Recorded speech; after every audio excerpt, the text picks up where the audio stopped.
Okay.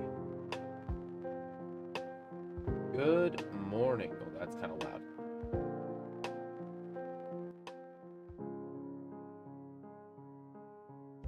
How's everybody doing today? Hope you're doing well. Having some technical difficulties. Camera doesn't want to work today for some unknown reason.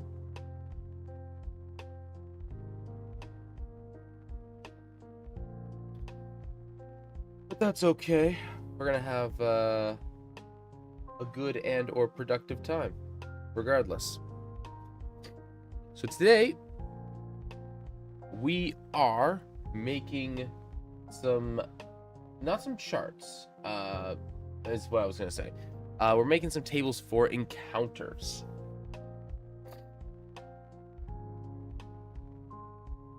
Specifically in regards to traversing the astral sea. So, a couple of things for this is we have a couple of different things. So there's the fact of that there's a number of different nebulas, and we're going to have some different minor changes to them overall. We can make note of that when it kind of comes to it. But we have a few requirements that we need to keep in mind. So I'm going to do this. Table requirements.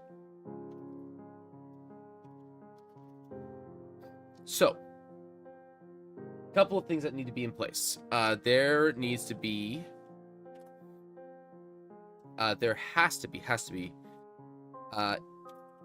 enough means of getting fuel that it's common. So that's the first major thing. Oh, 1 second.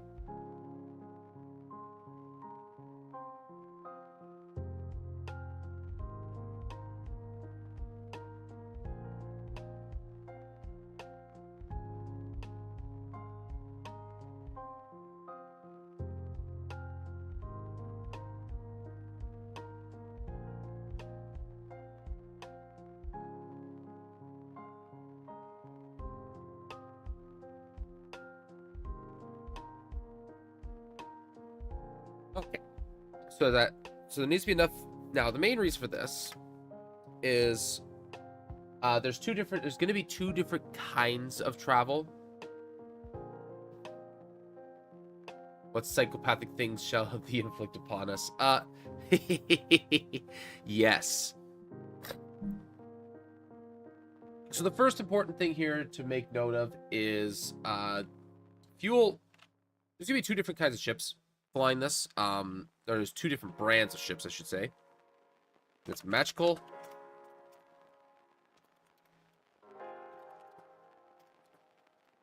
and tech.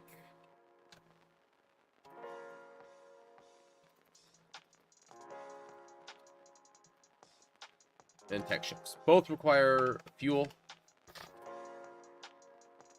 Well, fuel asterisks in order to be able to go places. Now,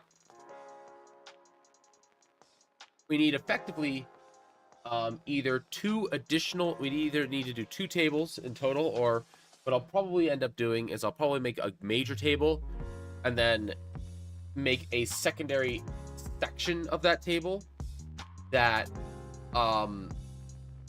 makes it so that if they search the sea, right, take an action, they don't jump anywhere, they just stay in a place then and look around.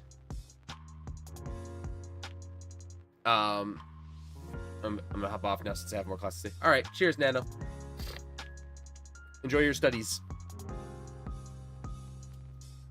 So that they have a higher chance of finding fuel.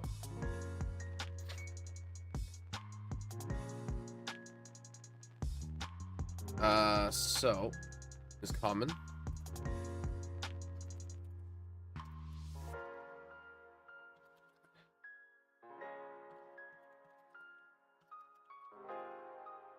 Table. Not table, table.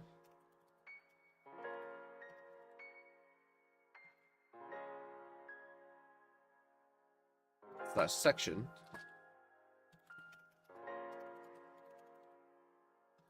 to increase fuel rates. Basically, this is just so players don't inevitably get stuck in the middle of the sea somewhere.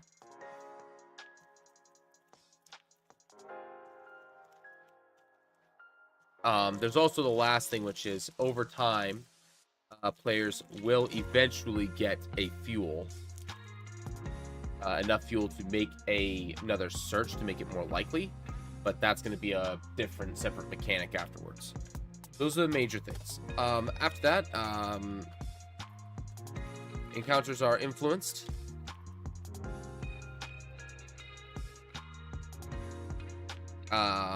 Worlds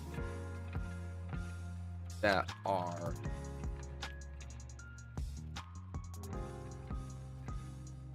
in the area.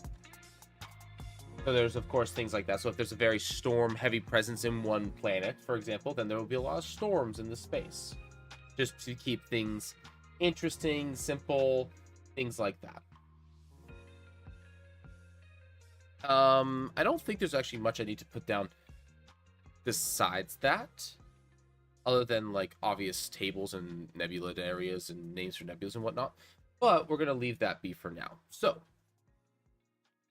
a good place to start is references of stuff that already exists.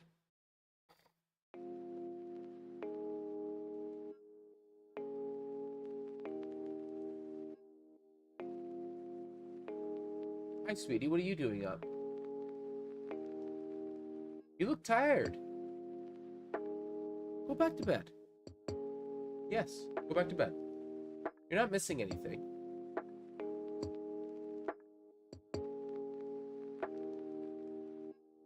Silly goose.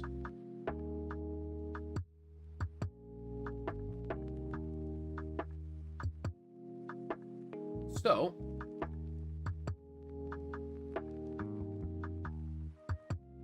we can look at the drift, for example, in Starfinder, and just start pulling pieces of stuff from that.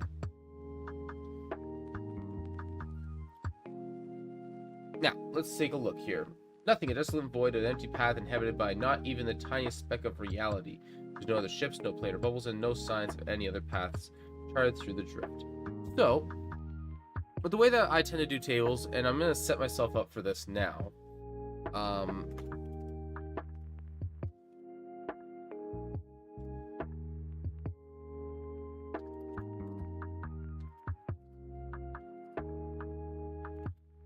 next level of table, because that's just my style. I like to index. I like to make things like, oh, things that are exceedingly rare could happen. And this is something that's probably going to take me a number of weeks to make properly, completely, and everything.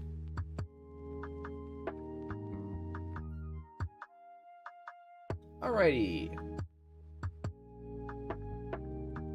The ship's main path intersects with Alien Truant's divine realm in the metaphorical center of the drift. So, basically, let's actually just do this here. Make some random things here. So,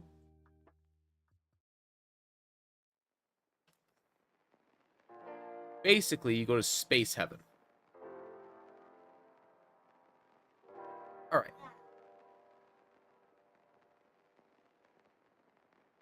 So, I don't think this one's particularly relevant for us.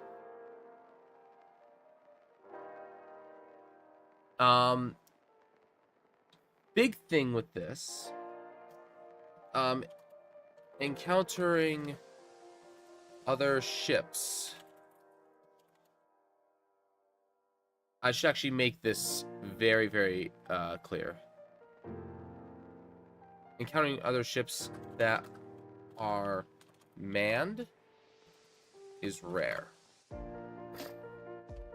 So pirates would be hard to come by, for example.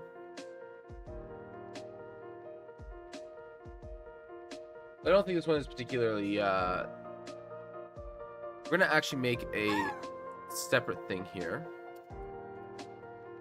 which is the big table.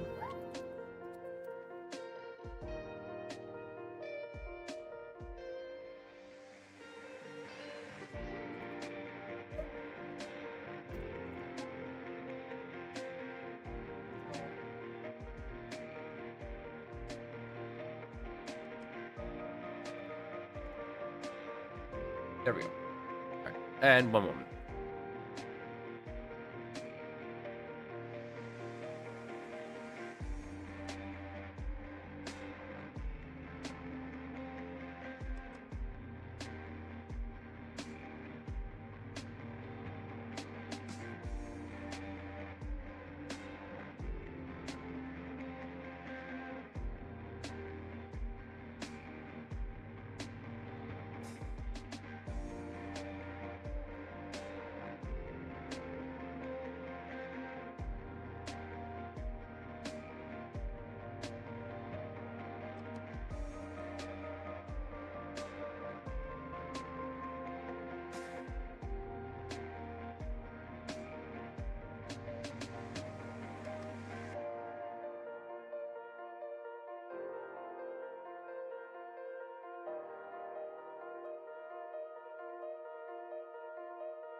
Okay. Sorry about that, everybody. Took a minute there. Forgot that my coffee was not actually on yet. So, we need to make sure that was there. Blair, how goes the world building? What edition do you play, and which one do you favor most? So, I have a bit of a... I like different editions for different reasons, and for different modes of play. World building goes kind of okay. I'm more making tables for space travel at this point, as the name implies. But yeah, let's see here. But yeah, as for which one do I play? I run mostly 5th edition. But I used to run 3.5, or used to run Pathfinder 1st edition. And I'm even dipping my fingers into, I'm running a sporadic West March campaign with Pathfinder 2nd edition, and I'm finding that I'm really liking Pathfinder 2, and it's nowhere near as difficult as a lot of people seem to think it is. Unfortunately, because people think it is, a lot of people kind of try to stray away from Pathfinder 2. It's a shame, because I actually think it's the superior system to 5th edition for what a lot of people want in a TTRPG game.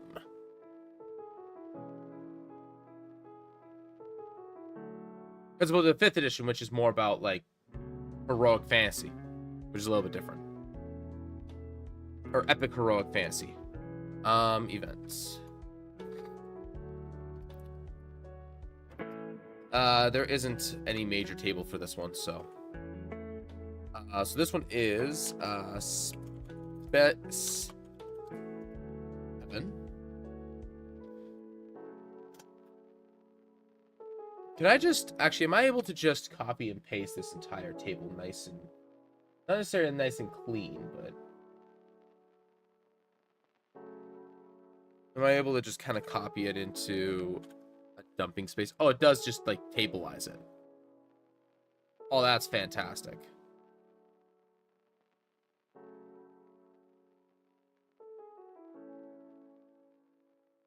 Okay, well, we'll slowly work our way down this thing. With Pathfinders many years ago, I feel like it was over a decade ago. It was 14 a few times. Then I played dinner with the same group.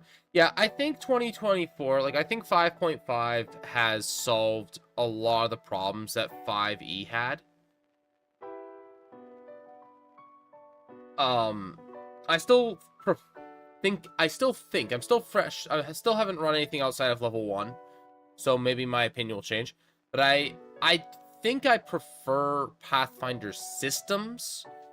I feel like they fit into my personal preference of the kind of games I like to run more. But it doesn't really. Well, at the end of the day, my big thing is that I'm trying to constantly introduce new players to TTRPGs. And at the end of the day, Pathfinder 2nd edition is very intimidating to look at and to try and grasp if you are unfamiliar with TTRPGs. If you are familiar with TTRPGs, I think it's one of the best ones out there.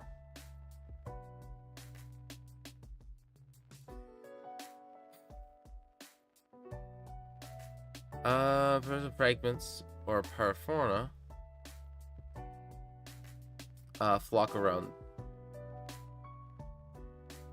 the ship and made to feed on the drift energies within the material planes.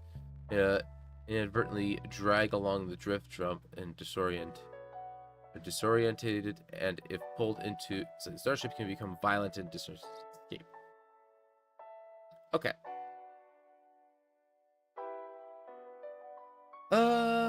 Let's go with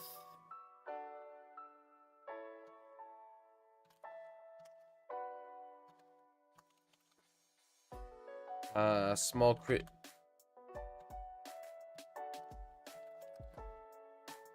All right, small creatures.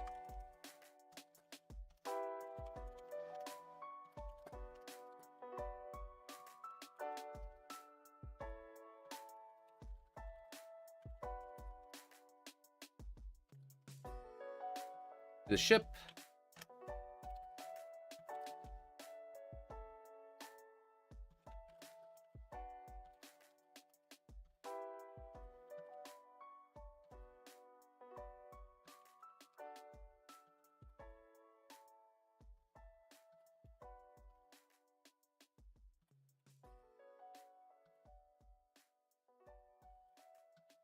Oh my gosh.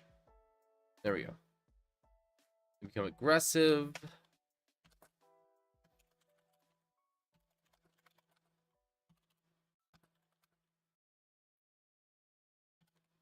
Otherwise, they make the jump.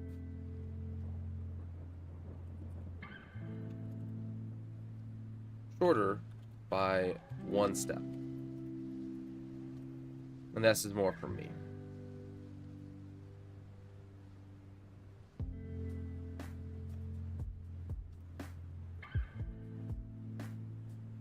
Alright, let's see here. Proceeds to receive a distress signal from a ship under attack.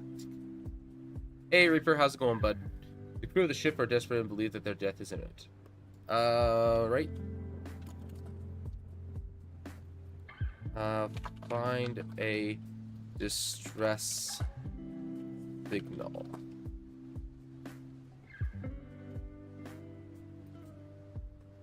Let's see here.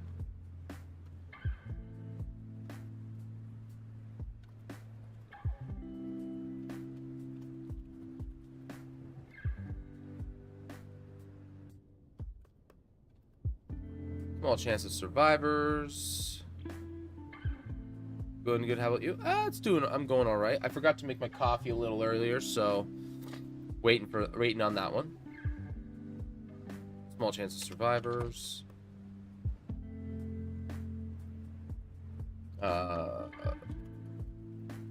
Fuel opportunity.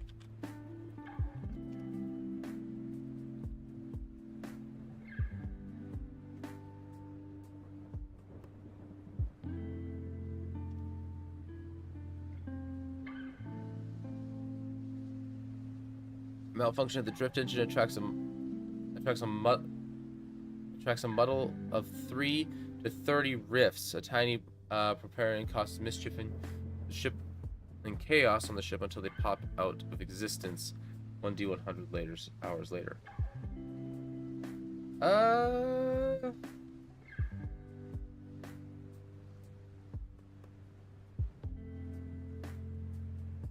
I'm not sure how I would even do this in my setting here.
Okay, I see how.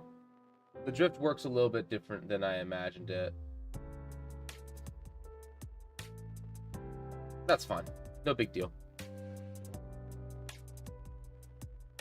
Most travel inside of it is within a couple of weeks. Most. Okay. No malfunctions. Sure by nip.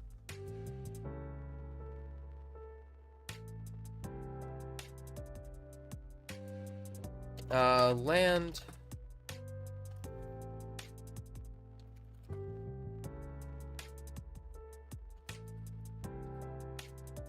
Well, we'll go through all this first.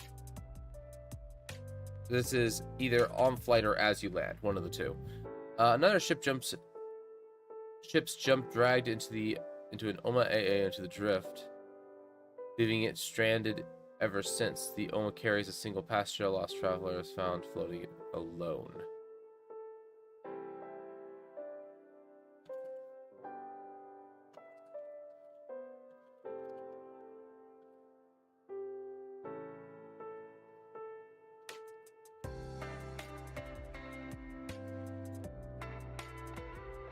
Impact, but empty ship is found.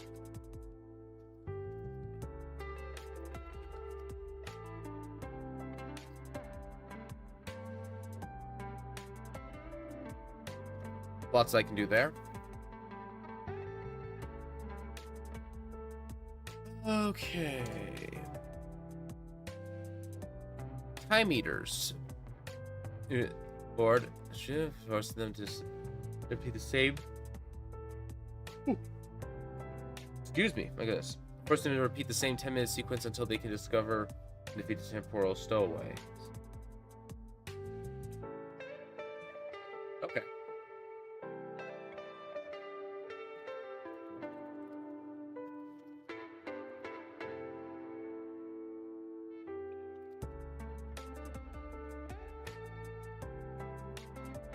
Kind of the time meters. I may put this on the bigger table.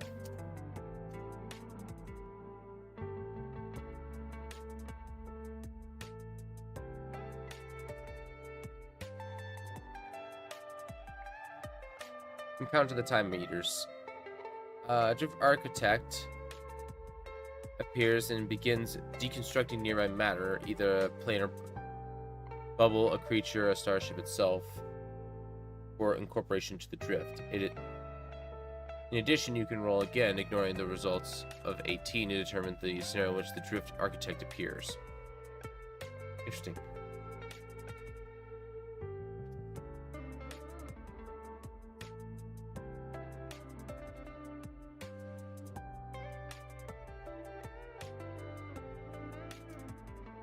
What the?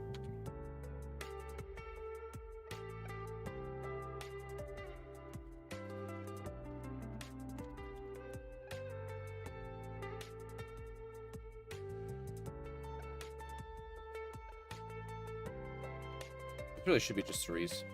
No reason for it to be four.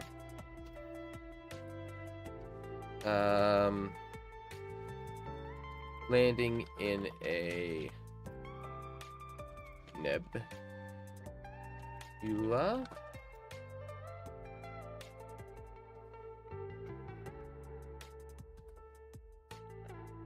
There's no A. Okay.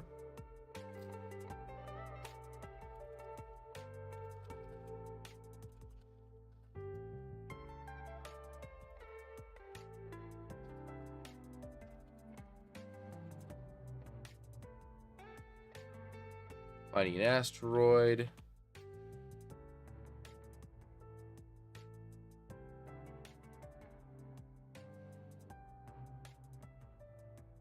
Finding a planet. Finding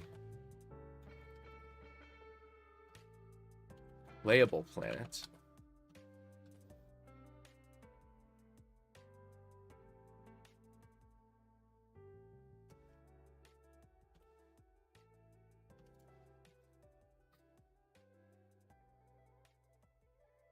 Okay. Let's see here.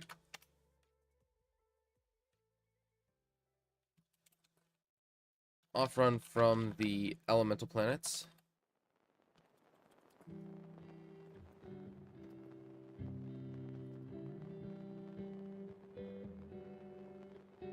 Run off from the elemental planes.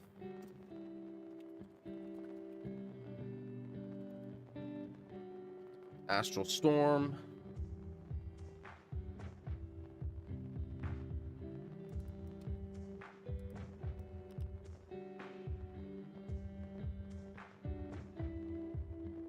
Let's see here.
right, I'll be right back. I'm gonna get my coffee.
Okay, I have returned.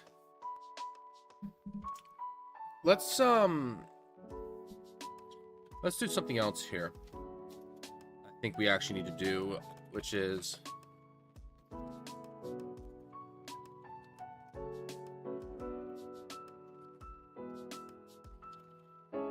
let's just start with fuel ideas. We need to deal with that first. Let's get 40 or so fuel ideas, at least on the main table.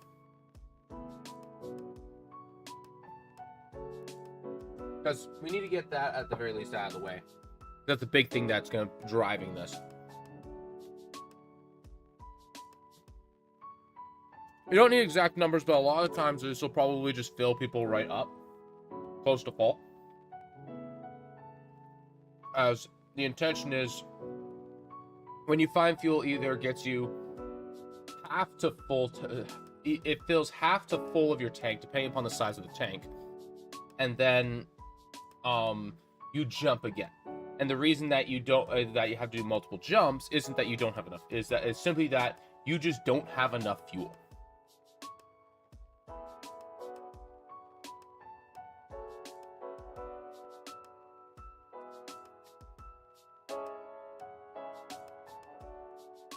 So let's see if we can come up with ideas. So let's see here. Obviously, mining an asteroid.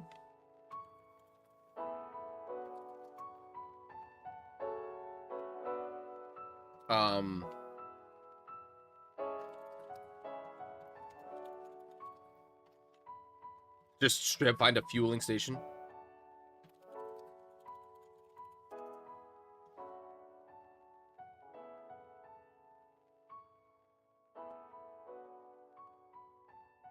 Let's see here. Nebulic gas. Let's see here.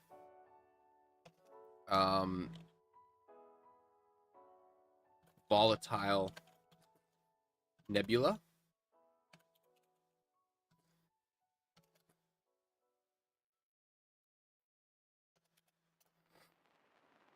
To be used as a fuel source.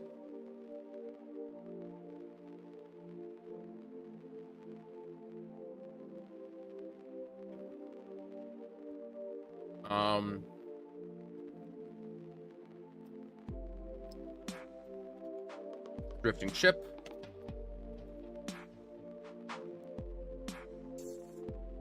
Oh.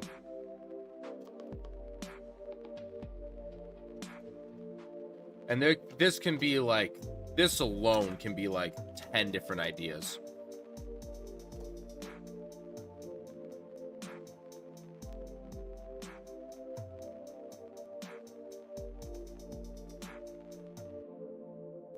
What do you use for world building?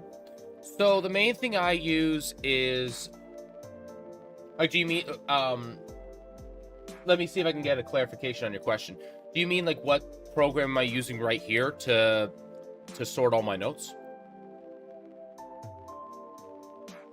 Or just like a general question of like, where do I get all my, like, where do I get from my information? How do I compile my ideas? So on and so on.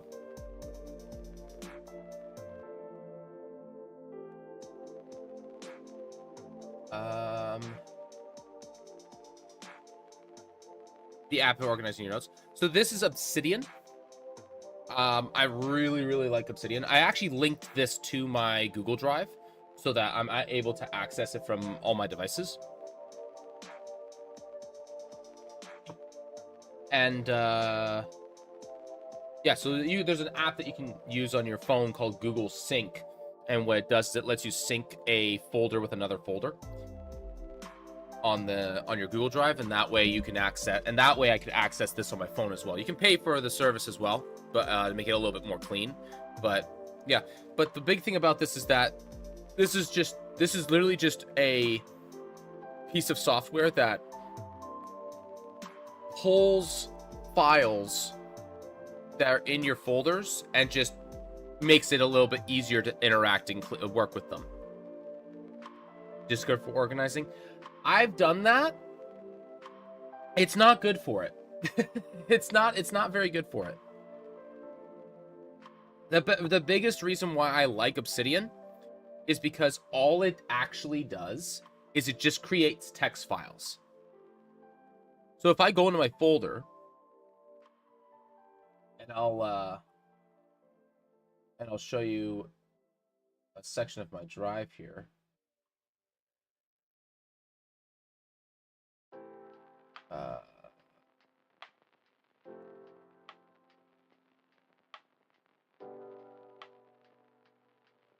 Where's my notes?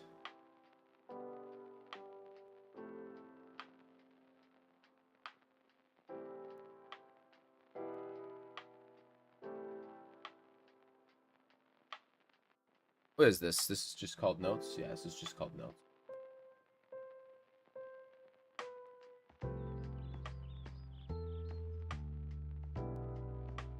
Oh, that's weird. Why can't I find it? Oh, here it is.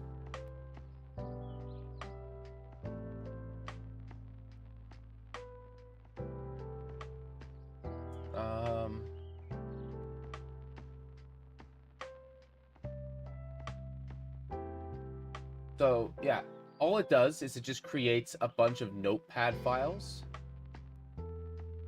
It creates a bunch of MDs, but you can open MDs through Notepad. So it's very easy, and it just uses Markdown. So it's very easy to learn to use the formatting. It's the same formatting that Google Drive does. Because for a very long time, I was just using Notepad with an indexing system in my folders. They got really convoluted. And then I used OneNote, and that was great until it wasn't, because it crashed on me and lost a bunch of my shit. And then so I came over to Obsidian and said, you know what? I'm gonna link this with my Google Drive, and now all the files are just always there. And because they're just text-based, they're just TXT files, like they're just text-based files. They take up very, very little space. They do very, very little in terms of like, because they take up so little space, they're very fast to load. They're very easy to load, and and because of the plugins that Obsidian has, it does a lot for you on top of that. So you can make it do kind of whatever you want. It's one of the best little things I've ever found. Bluebird, welcome, greetings and salutations. Hello. How's it going? It's going quite well, thank you. I hope your day's doing pretty well also.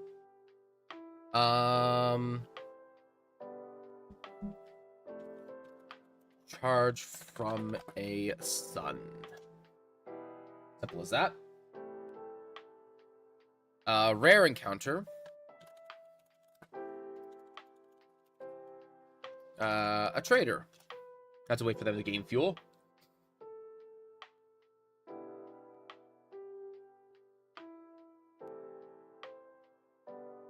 What is this exactly? I'm creating basically what is effectively space travel. Is Obsidian Portal? I don't allow links in here.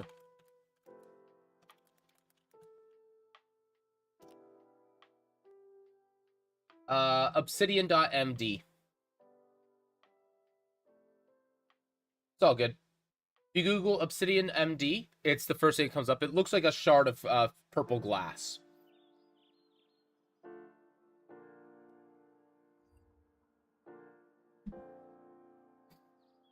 So good, don't worry about it. I just have it auto-blocking links because there's not really ever a time that I need people in chat to be sending links. So.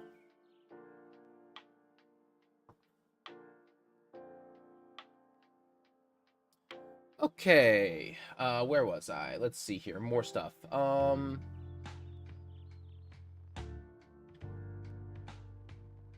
have an asteroid, but I guess we could also add comet to that. No worries, brother.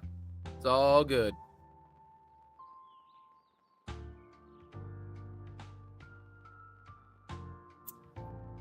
Mining a comet.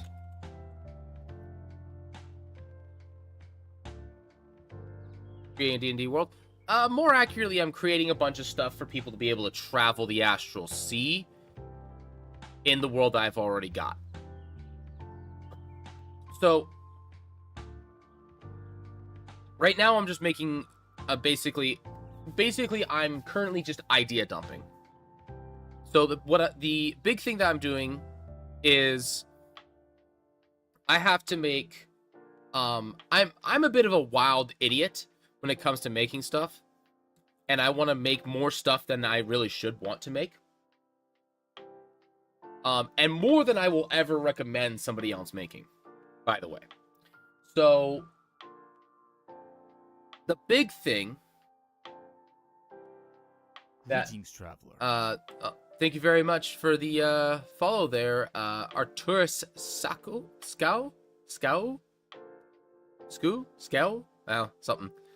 Arturus, thank you very much for the follow. Appreciate it. Hope you stick around for a while. Sorry if I'm asking too much. I'm new to D&D. I've got the role of DM in my friend group, and I don't know how you would make a D&D world. No, you're not asking too many questions. Don't feel bad about asking questions.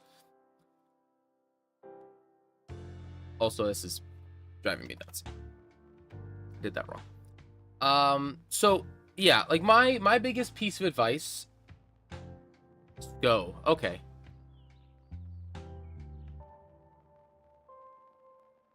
So the big thing with world building, and this is my biggest advice to DMs, especially new DMs, is run a module. Run a module over, like, look for one of the highly rated modules and run that. You're gonna thank yourself for it. It'll help you a lot with how games are generally expected to be run. It's kind of one of those, like, the game as it was intended kind of things. It's really, really good to... It's a really good way to get your feet into the wall, to get your feet wet. As for creating worlds, I would say the biggest thing that I would do is make sure you're putting the horse before the cart. And the horse, in this case, is the story that you want to put your players through. So worry less about world building and worry more about creating a story. Worry more about creating the thing that your players are going to interact with. So a good example of this is you can make a town, you can make a city next to a volcano halfway across a continent and build a bunch of forests and lakes and everything.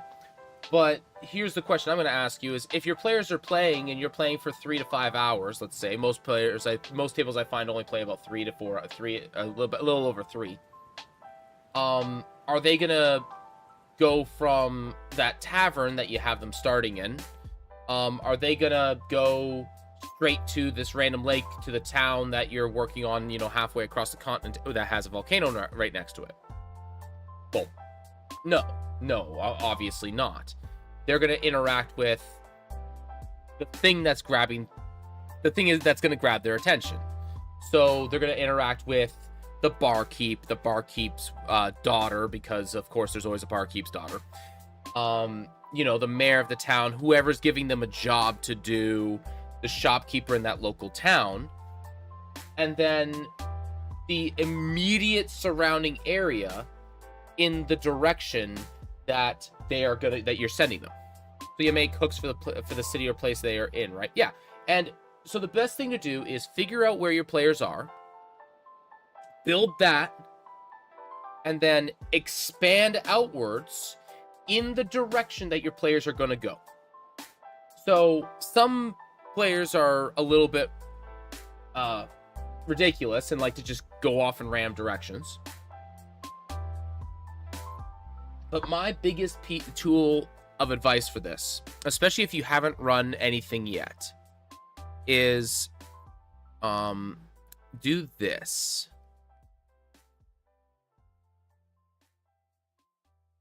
Where are archipelago stuff? Short games. Here we go.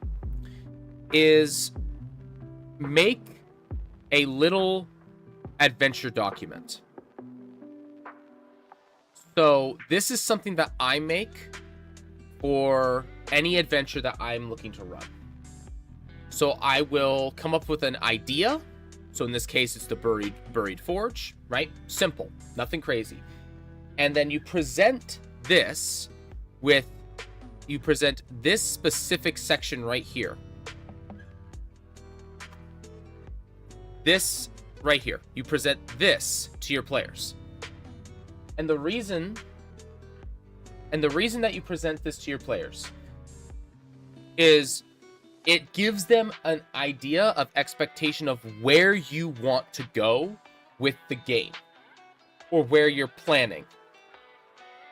So the biggest thing here is, now you don't have to do this specifically. This is more for me. But the big thing is the 3 pillars of play, which is combat, exploration, and social. Those are like, if you're doing anything in the game, it's one of these 3 things, right? So combat is pretty self-explanatory. Exploration is any time that you are moving around in the environment and not interacting with NPCs in a peaceful area, or even in a high tension, unpeaceful area. And then social is the amount of time, and when I say time, I mean play time, that you want to spend doing social-oriented encounters. Now, that doesn't mean role play. This means social-oriented encounters. So this can mean that you're dealing with the barkeep. This can mean that you're dealing with the king. This can mean that you're dealing with an adversary that wants to try and take you out, but is in a position because of politics that he can't do anything about you. And specifically, this does not include inter-party roleplay. I assume that inter-party roleplay and roleplay in general is happening at all times, because you can have roleplay during combat. You can have roleplay during exploration. What if the players decide to do something of their own? What do you do then? So this is where improv gets really, really good. So again, 2 things. 1, this is a baseline. This is where you kind of think this is where you're kind of going by design. The players can just decide, you know what? You know that guy that you were intending for us to have a conversation with and have a big heated debate with and everything? Yeah, we're just going to find an opportunity to kill him in the street later. And that's going to push combat up and lower social. That's not a big deal.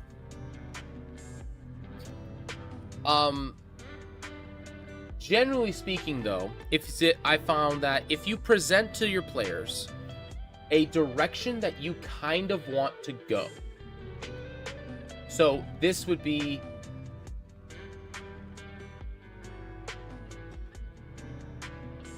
this would be that, right? This would be a direction. This would be you presenting your players with, hey, I kind of want, in this case, the pitch of the game is there's to be many things held in tunnels, about some valuable information, so on and so on.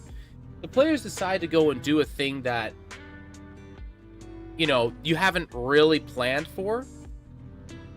Just fake it. Just improv.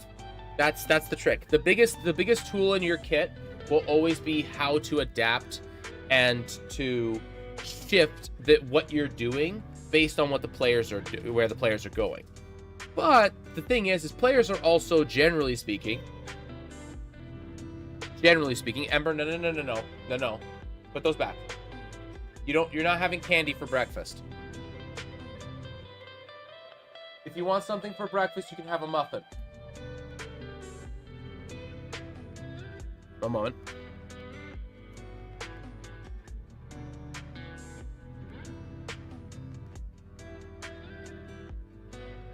Want a muffin? Yeah.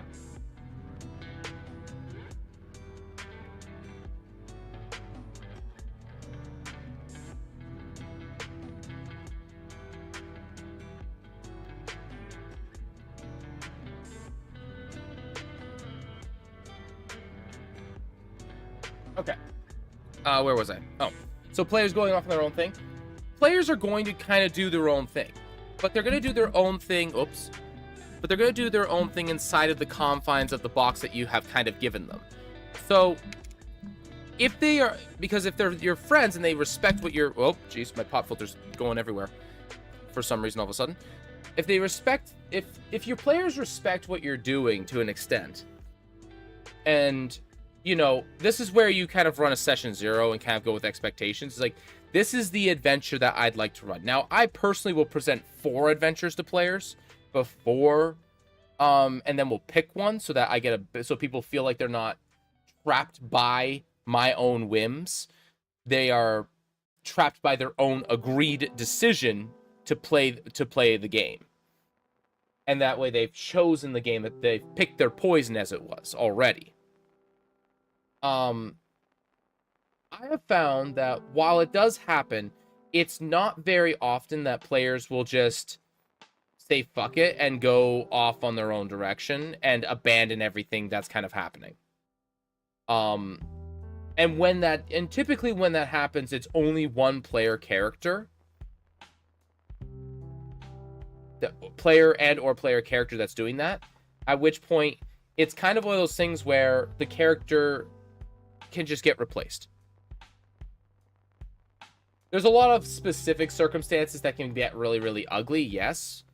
But if you have if your friends are decent people, and you're able to get along reasonably well, I find that it's very often that players they're kind of willing to go along with whatever direction you're kind of sending them, as long as it's reasonably obvious.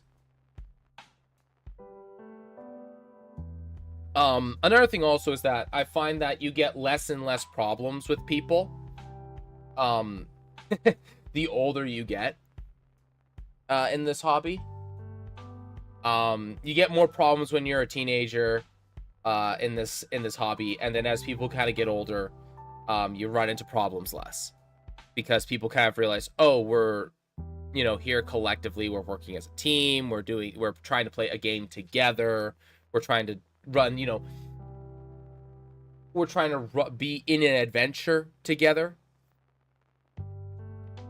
And if you present the adventure, then there you go. The other thing also is there is a piece of this that is, to some degree, and I recommend this for tables, there is a degree of meta that your players need to be a part of with you, which in my opinion, this isn't true for all tables, but I would say most tables you need some form of meta to keep everything together in a really good manner. And this, imagine working like a team and not blasting your paladin for the greater good. Yeah, exactly. I feel like there's some salt there, Reaper. The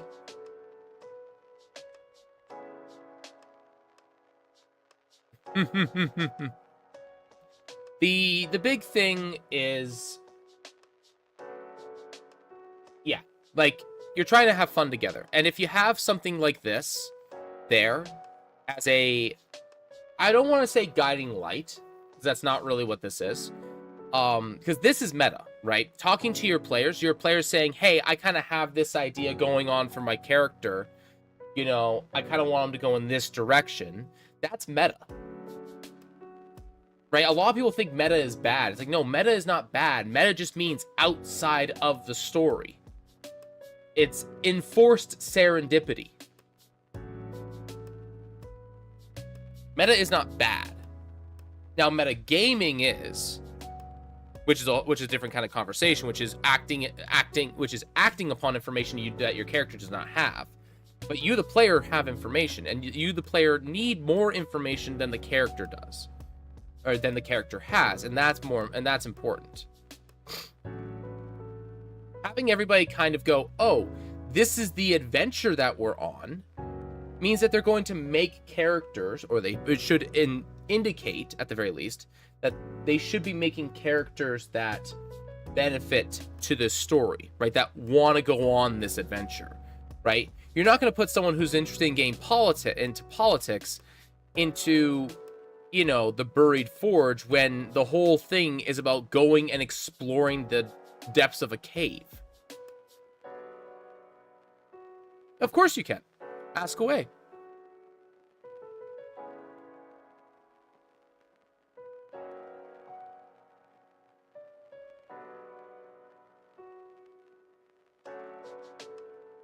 Okay, where was I?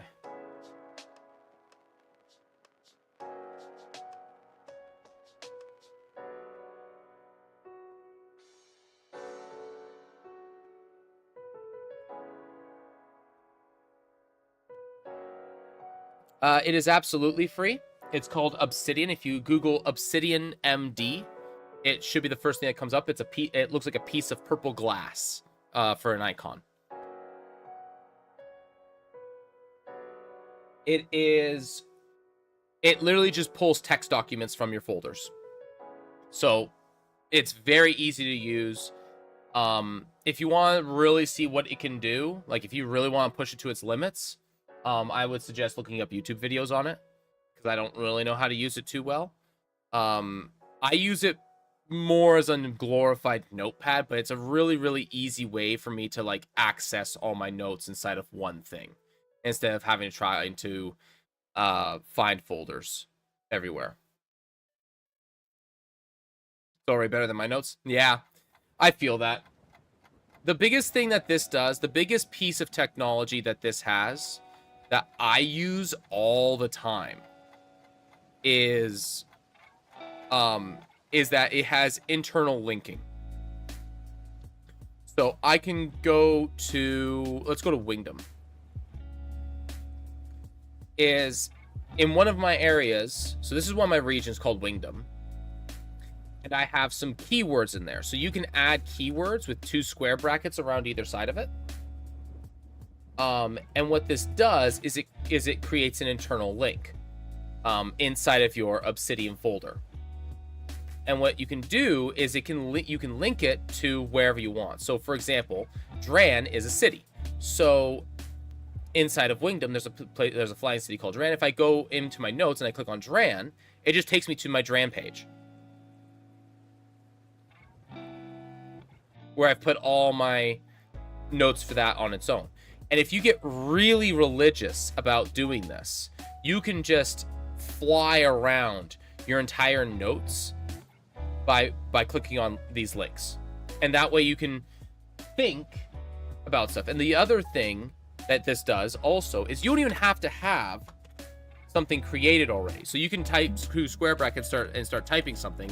And like, for example, I'll put up Dran or Draconia for me already. But if I put Gilbert, there's nobody named Gilbert, but I can just create a link for Gilbert, and it'll create what is I call a uncreated folder link, or file link, and then it'll be grayed out because I don't have anything. If I click on this, it'll create a page for Gilbert, and everywhere that has the name Gilbert already linked will be linked to that page. So it's very easy for you to create notes in a thought-oriented system rather than a indexing-oriented system. So it's much easier to kind of move about and navigate your notes. Because it lets you do, like, it also lets you open something like this, right? Where I get the graph, and you can see how all my notes are connected and everything as well. Right? So, like, you can see how all my notes and ideas were linked and created over time. Now, this is just more of like a visual display for entertainment purposes. But you can see how I start linking more notes to each other and moving things around to kind of keep it all interconnected.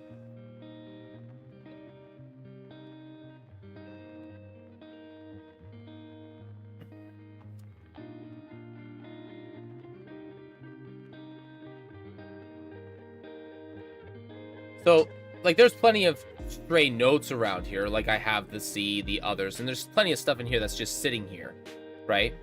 But if I go to something like this, which is like 5e house rules, like there's a bunch of stuff that's 5e house rules. If I go to this one, you can see that there's that's my entire pantheon of shadows. This is probably another pantheon over here. No, that's the Phyllin dynasty. Like, there's a bunch of stuff connected to that. Right here for Sol Methus.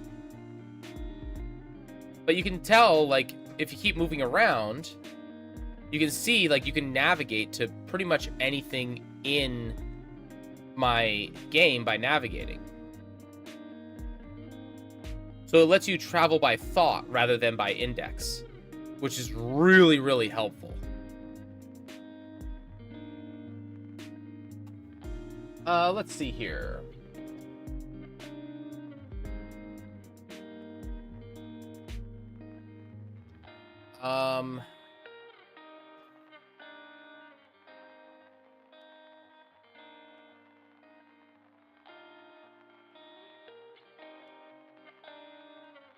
Thank you so much. No problem. Greetings, traveler. Thank you very much for the follow, Bluebird. Appreciate it.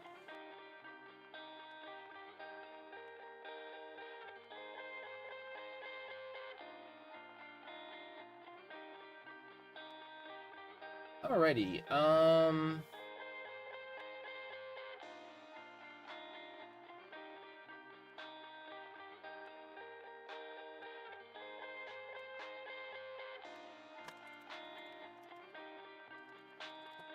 Canister marked with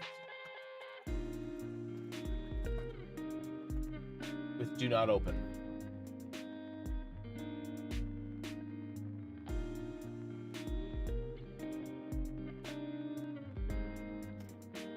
What I made so far for my own world is like gods and stuff and all the countries and map, and now I'm creating the history. I don't know if that's the right path.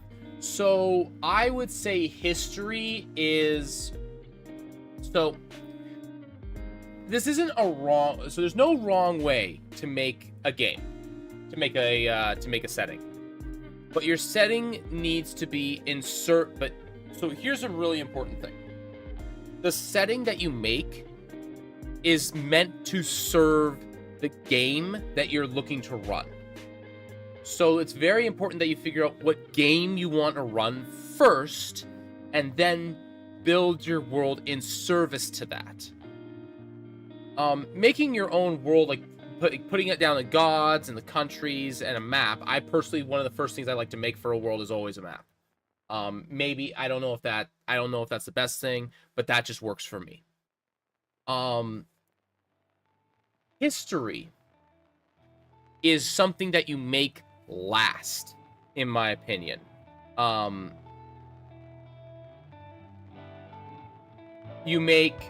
Because history is the thing that you create in service to the game that you are running.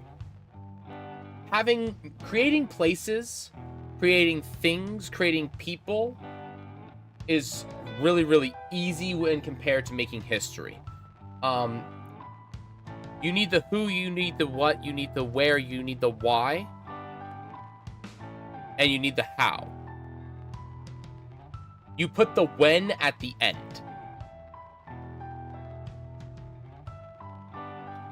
And this is if you want to build a world in this way.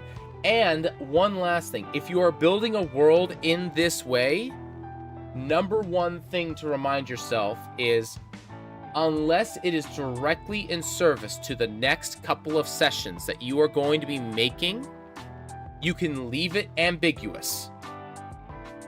Because it's a really high probability that your players will not ask. There's always that one, there is sometimes that one guy, but your players almost never ask you about these things. Sometimes there is that one guy, but it's very seldom. This got really loud for some reason. But yeah, the biggest thing with this is if you are making a world that you don't immediately need the piece of that you're making, like you don't need it. Make it too detailed, just some events that are memorable. Yeah, that's fine. Having like random words, like random things that point to things that have occurred, that's fine. That's good that's very useful. But number one thing to remember is that if you're making stuff that isn't going to be directly used for your game, you're making that for you, not for your players. Although it being for the players may be a consequence of its creation, you're not making it for them. You're making it for yourself, because you only have so much creative energy. It's not infinite. Nobody has infinite creative energy. It might seem like it, but they don't. So pointing it in a direction that's really gonna like maximize its value for you for what you're trying to do is really gonna help you. Like especially in the long run.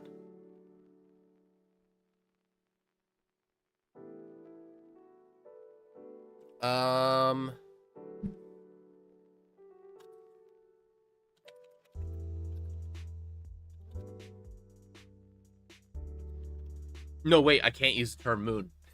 That's something else. I don't know, wait, no, I guess I can. It would still be that, but it wouldn't be the ones that they know. Yeah.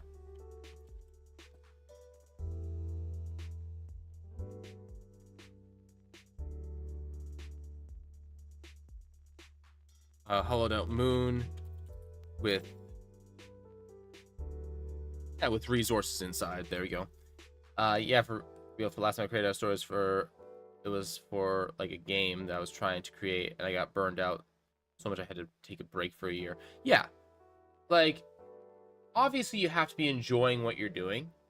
You can't force yourself to enjoy it. And don't overdo it. Like that's the other big thing. It's like if you have enough gas in the tank to go for 2 hours or 3 hours, then go for 2 hours and 3 hours and then stop. You can't milk a cow that doesn't have anything left. All it does is get you kicked.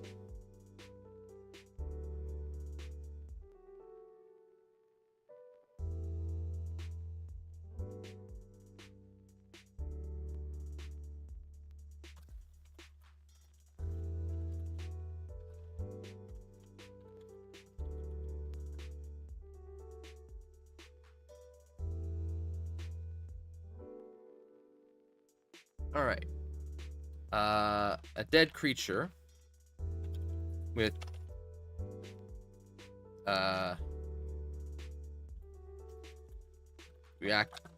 reactive liquids. Don't know what those liquids would be. Doesn't matter. Let's see here.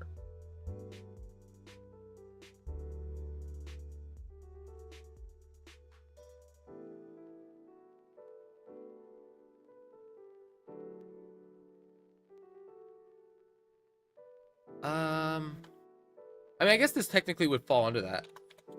Astral Storm.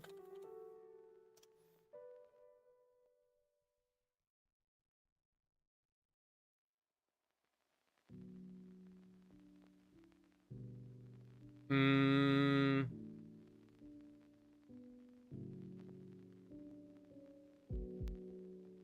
I would avoid scripts. Yeah.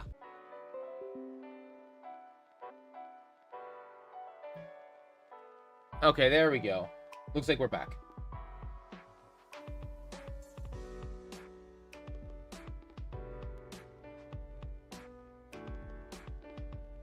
Yeah, there's a guy on YouTube called The Mystic Arts.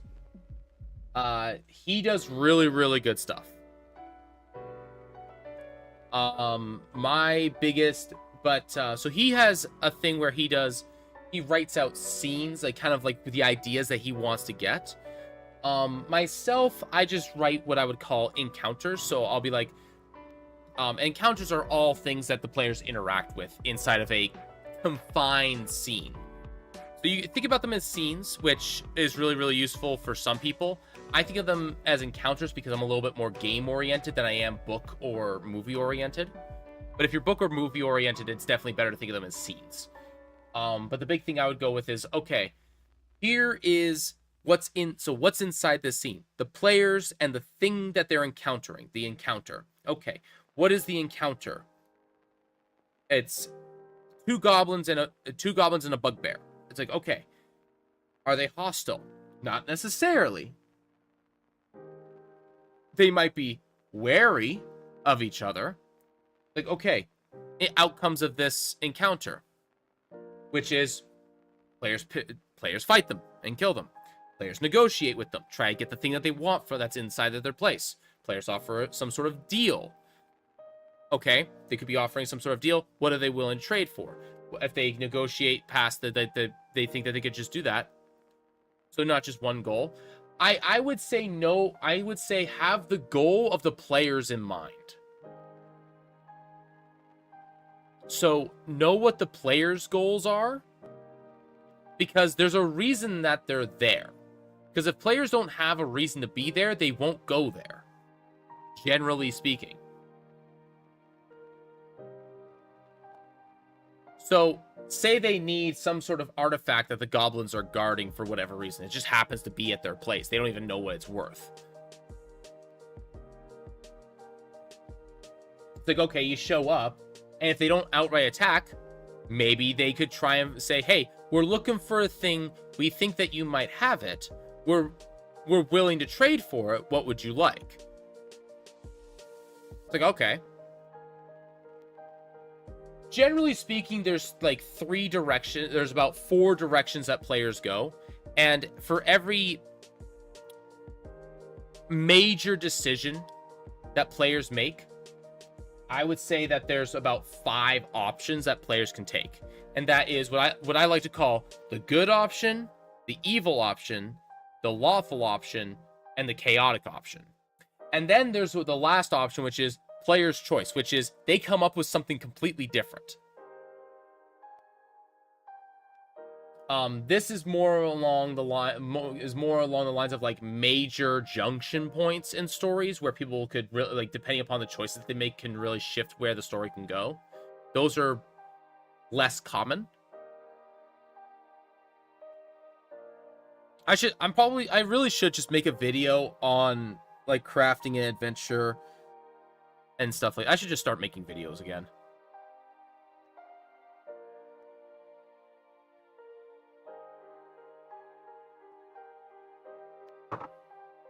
Rather than like either while streaming or rather than streaming, something like that. Make some evergreen content.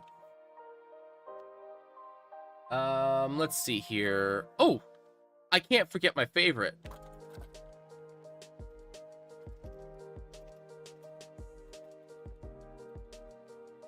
The Star Whales.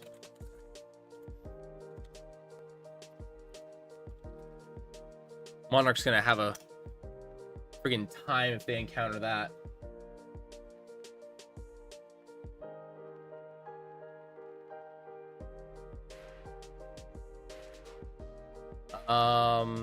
Oh, jump gate. It's not really a fuel thing, but it's a fuel efficiency thing.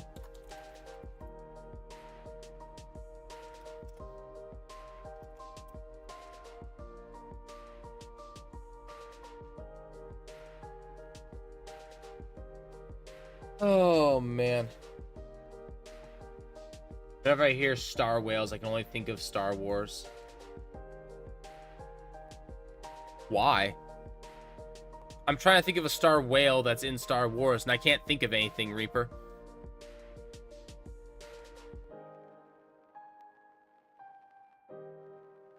By the way, I've been meaning to ask you this, because I know you're a Star Wars nut. Have you seen the... what is it called? The Ahsoka series? Because I haven't seen it yet. Is it any good? They're in Star Wars Rebels? I don't remember them from Rebels at all.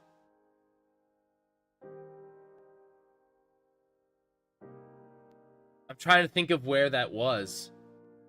I don't remember it.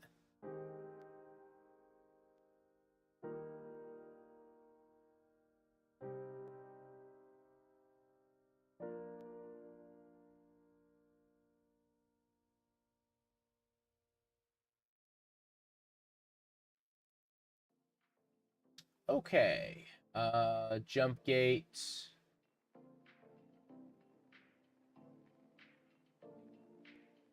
Let's see here.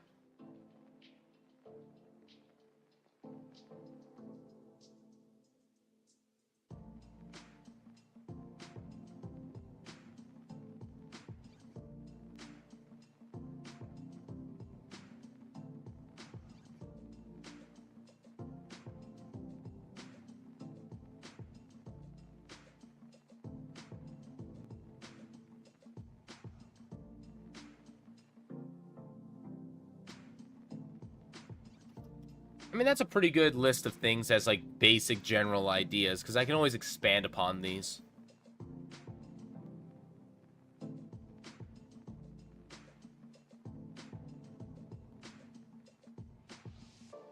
So that's enough ideas for the fuel stuff. This... Actually, hold on.